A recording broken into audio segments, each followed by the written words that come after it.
Hello, and welcome to the Wade Borth podcast. I'm Wade Borth, your wealth strategist, and today we're going to talk about 5 ways to minimize risk while planning for retirement.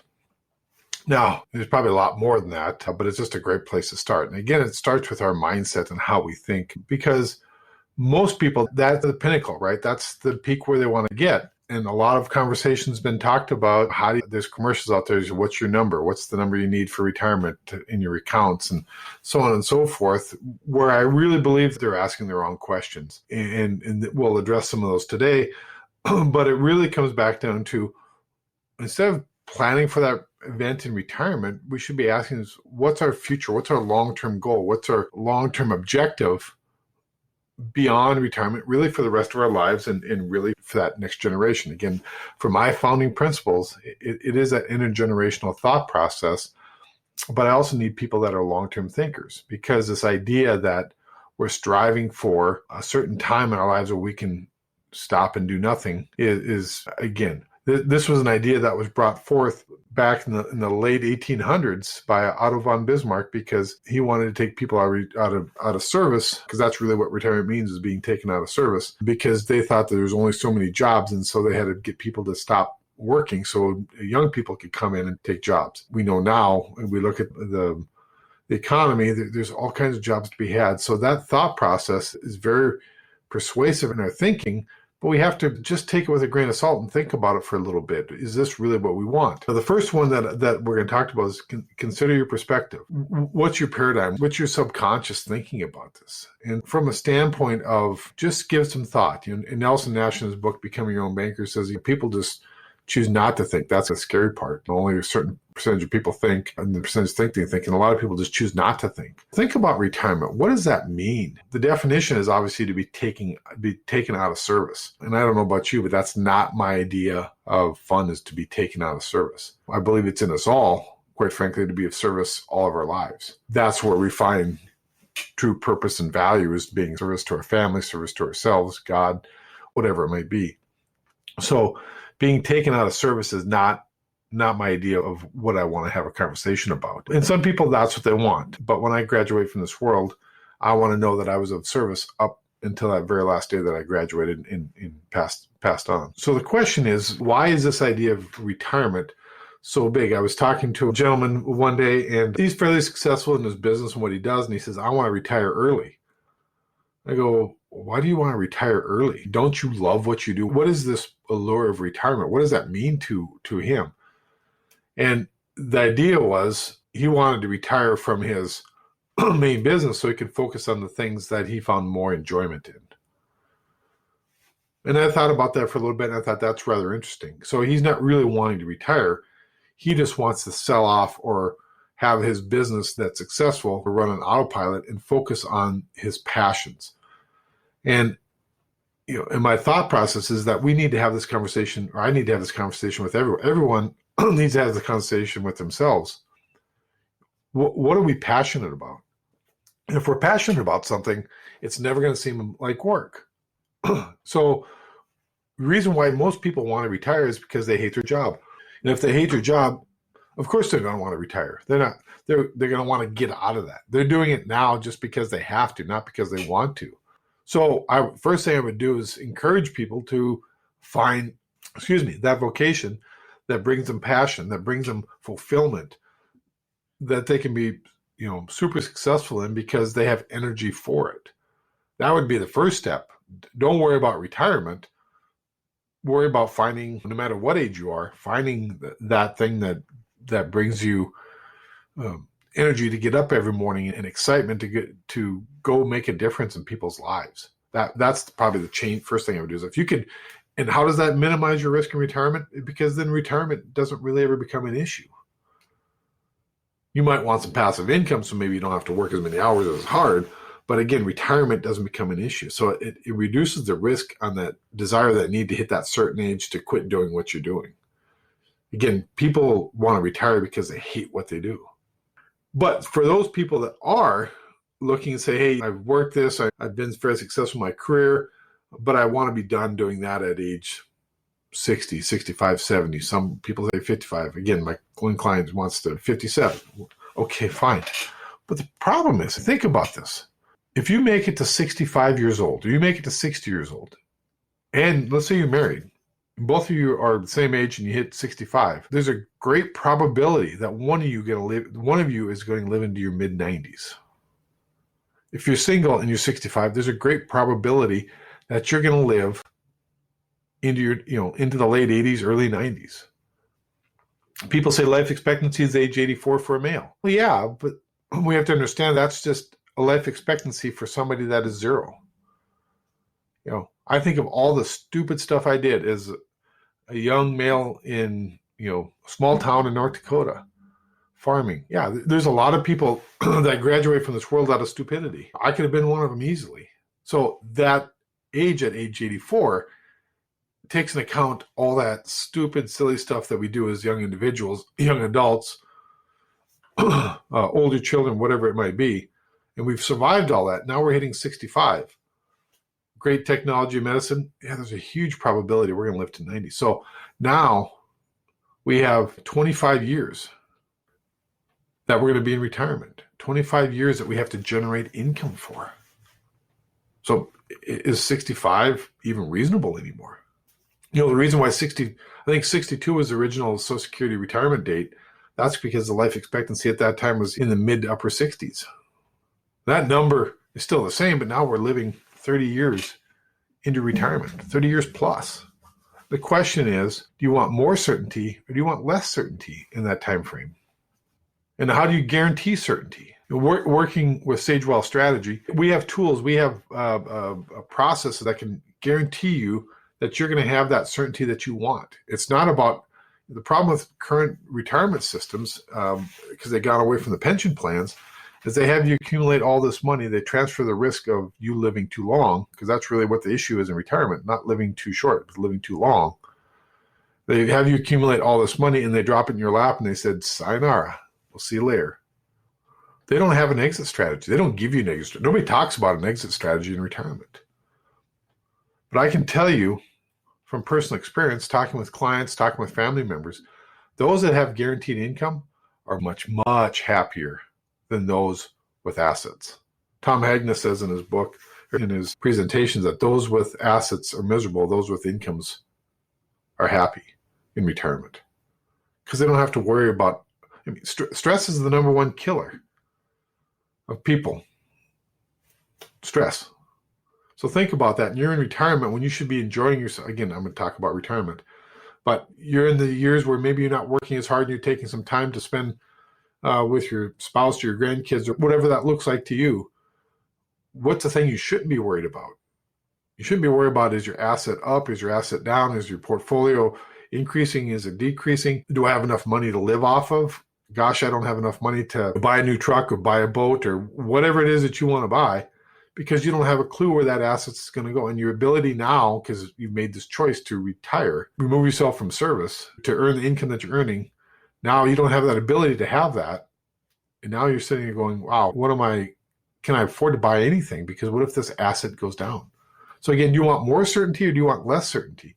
But by using actuarial science and using the market and combining the two, we can give you the best of both worlds. We can give you an asset that's going to appreciate, and you can have that in your retirement, but also applying actuarial science. This is what truly makes retirement planning fun for me, is that we apply and provide you with that ability to say, I know I'm guaranteed an income. I don't have to worry about what's going on in a foreign country or in the economy or whatever it is. I know I'm going to have that paycheck every day, every first of the month when I wake up. And then you go do the things you want to enjoy. You go do the things that the reason why you retired, you can go do. Versus people that have assets, now all they're worried about is, am I going to run out of money? That's their number one thought every time they get up in the morning. Versus, what can I do to take advantage of this day? And then comes the part of, are you retiring at the right time? That's another big issue. It's like, I had a client. This was back in 1999. He had accumulated a good chunk of money in his retirement plan. 55 years old. He felt the market was soaring. He thought he was making all kinds of money. He goes, I'm going to retire. I got plenty of money in my 401k. I'm going to retire. He retires, stops working, has to take distributions from his 401k to supplement his income. He has no income. That is his income. But he's been comfortable and been made to believe that the market's always going to go up. Shortly after he retires, the market goes down for 3 consecutive years. There's 3 negative years. So think about what's happening there. He retired at the absolute worst time because now he needs an income and the market's down. His portfolio, no matter how big it was, is never going to recover because for 3 years, market's down, he's pulling income. Market's down, he's pulling income. It's never going to recover because he didn't have a bucket of money that wasn't tied to the market. He didn't have a bucket of money that had taxes paid on it and wasn't tied to the market. And when is that next time? We don't know. That's the problem, is that everybody says, that's not going to happen to me. How do you know that?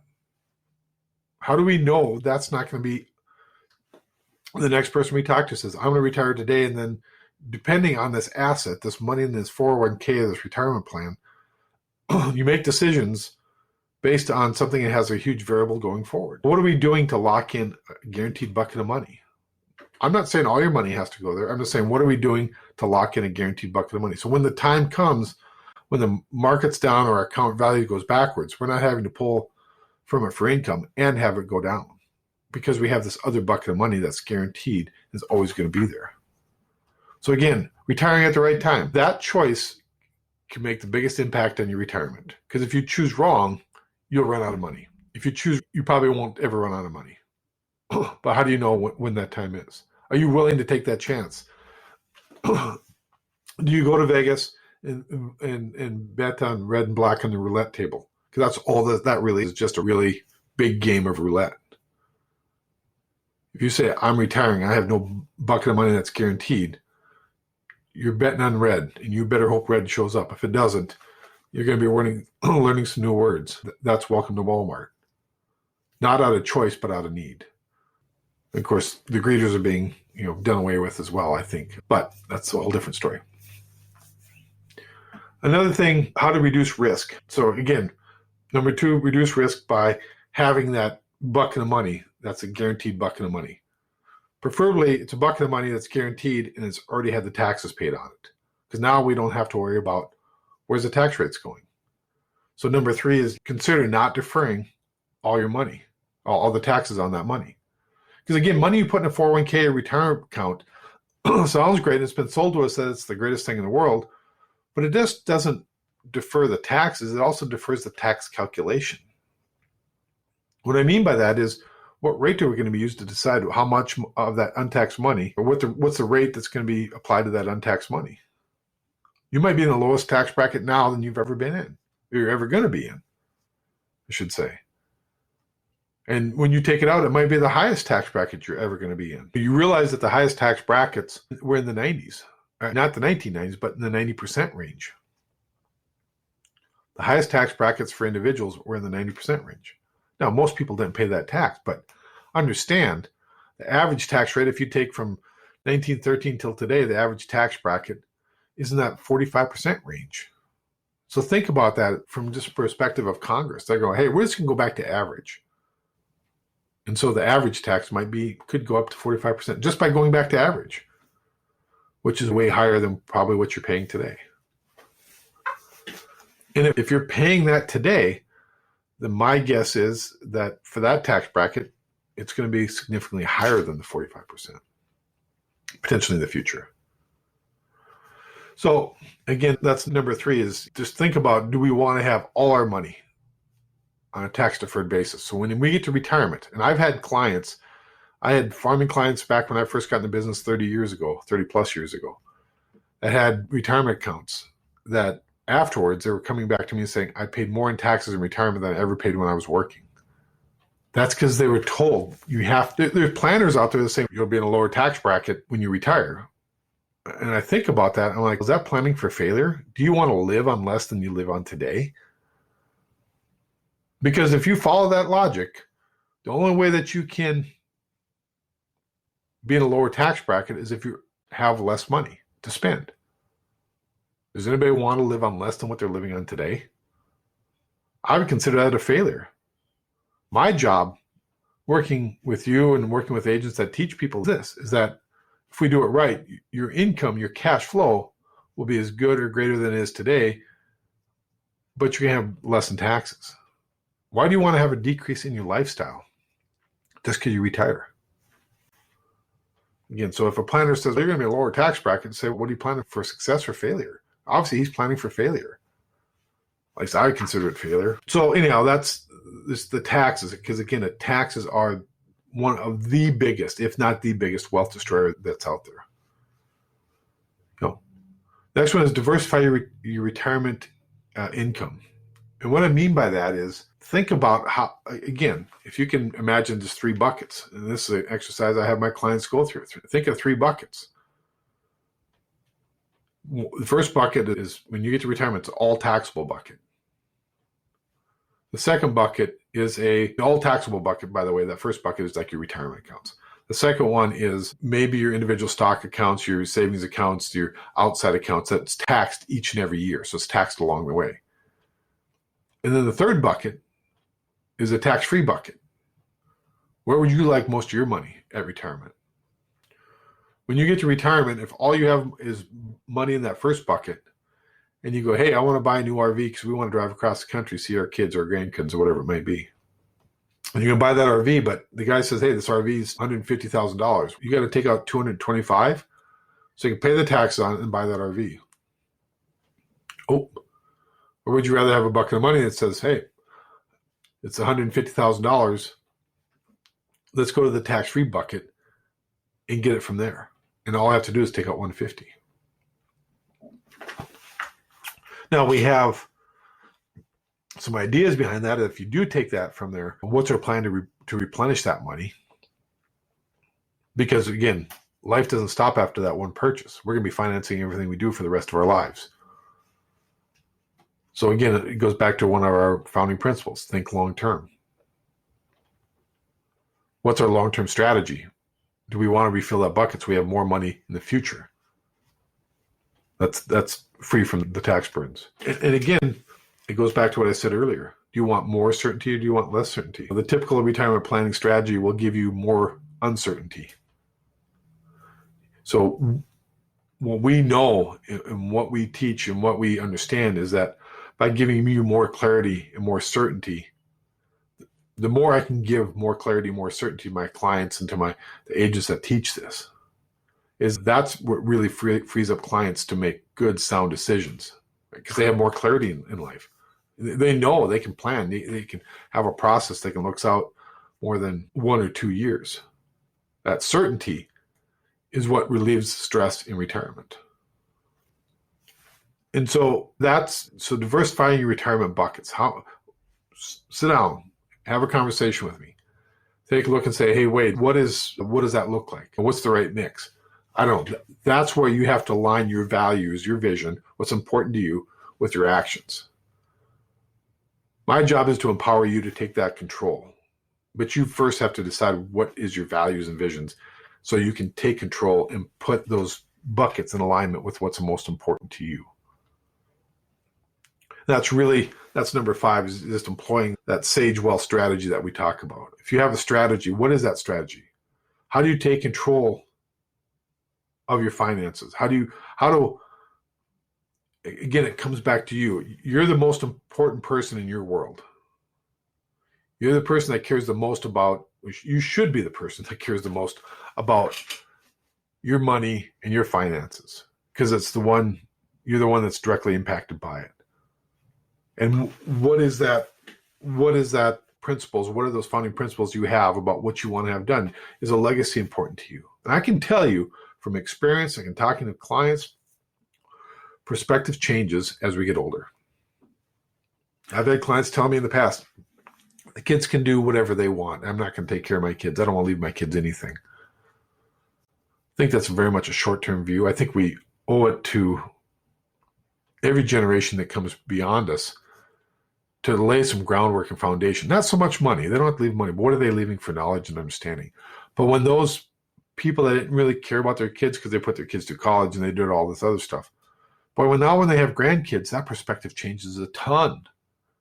Now they're thinking completely different. They're thinking 180 degrees different than what they thought about 2, 3, 4, 5, 6, 10 years ago.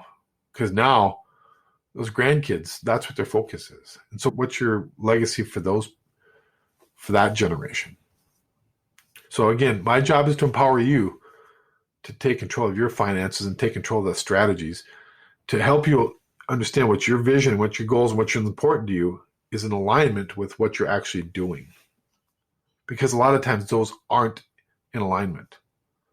The reason behind that is ignorance. We don't think there's a better strategy. But now you do. So now you can't fall back on that one. And then the next one is why do they not align? It's because you're not willing to take action to make it happen. What are you doing to align those goals with your actions? Do you want to align those goals with your actions? Or the other side of the equation is, do you know what your goals are? Do you know what your visions are? What's important to you?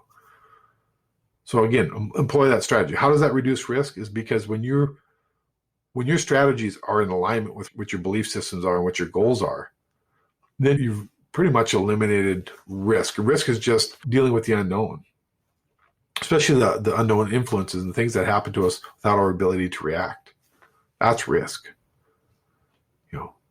So again, just going through them real quick is consider perspective of how you're looking at retirement. What does that really mean? Why do you want to retire? Find a passion, because again, that will reduce risk.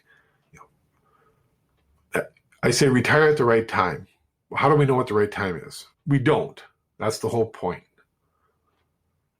But if we have a strategy that allows us to do good times or bad times, no matter what the situation is, then we've eliminated the risk there. The third point was don't defer taxes, or at least consider not deferring every dollar you can into a tax deferred account. Because there's a huge risk there that you're going to be paying way more in taxes in the future than you are today. Diversify your retirement buckets. Do you want all your money? Maybe that leads into the previous one as well. Having access to dollars that aren't affected, that aren't correlated to the market, can be huge. It can give you a ton of freedom that you're looking for.